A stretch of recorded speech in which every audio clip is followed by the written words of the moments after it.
everyone, welcome back. I hope you all are doing well. I am so excited about today's recipe because it is about one of the most talked about ingredients in Indian cuisine, paneer. I'm sure if you've eaten Indian food, you've probably heard about paneer. So what is paneer? Paneer is the only cheese in the Indian repertoire. Imagine, that's crazy, right? Because the country is obsessed with dairy, and to have only one cheese is bizarre. But that's what it is, only one cheese. It's a fresh cheese made with cow's milk, which is curdled with some sort of acid. It is primarily a North Indian ingredient, but is used all over India. You can buy paneer from most Indian grocery stores and from specialty stores and even Whole Foods, but it's so easy to make, and once you've made it, you are never going back. It's similar to the process of making tofu. So let's jump right into the ingredients. You're going to need whole milk, so not skim milk, whole milk is preferred, some distilled white vinegar, and some lemon juice. You can even use just lemon juice or just distilled white vinegar, both will work. So we're going to start with half a gallon of whole milk, and we're going to bring it to a boil.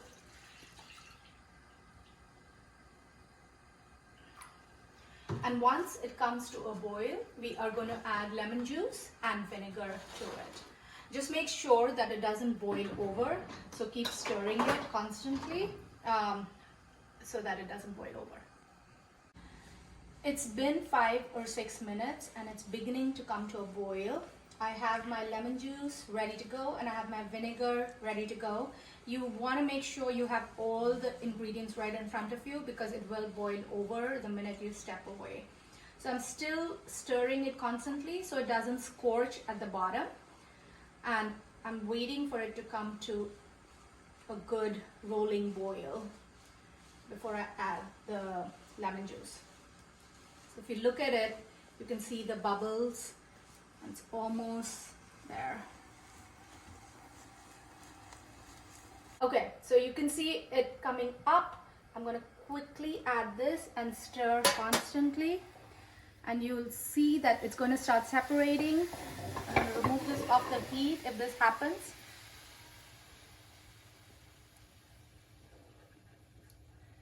And I'm stirring it to cool down. You could also add a cup of cold water. And it's still, if you look at this, it's curdling, but it's still not fully curdled. I want the water to be almost translucent, so I'm going to add some vinegar. And that's what the vinegar is for, just to speed up the process and make it happen. Okay, now if you look at it, you'll see transparent liquid. And this liquid's called whey, and it's very nutritious, and you can use it as the base wherever you need any liquid, like if you're making dal or a curry, instead of using water, you can use this. Okay, so this is what we're looking for, that the milk solids have completely come out and there's transparent whey left behind. So this is the cheese curds. So here I have a muslin lined bowl. You can also use a strainer, and I am going to just strain all the cheese curd from the whey. And then we're going to hang it or put it under something heavy to let it set. So typically you want to keep this for a couple of hours to drain off all the liquid, and it's going to become a nice solid piece, and that's what we're looking for. So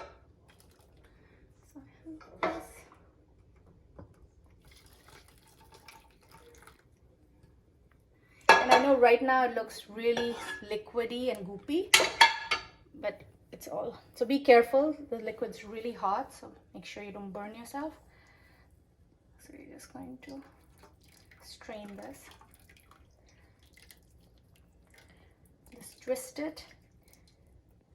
And then in India, typically they just hang this on their faucet or something so it drains. But what I will do is I'm going to put this on a plate and put something heavy on it. So here we have the cheese in the muslin cloth, and now I put it on a plate, and I'm going to put this heavy pot so that it squeezes out all the liquid. If you have time, you just hang it up and let it drip, and we'll let this set for at least an hour, and then we'll come back to it and take a look. So it's been over an hour, And if you look at this, it's completely flat. I'm gonna drain this liquid. And we can open this.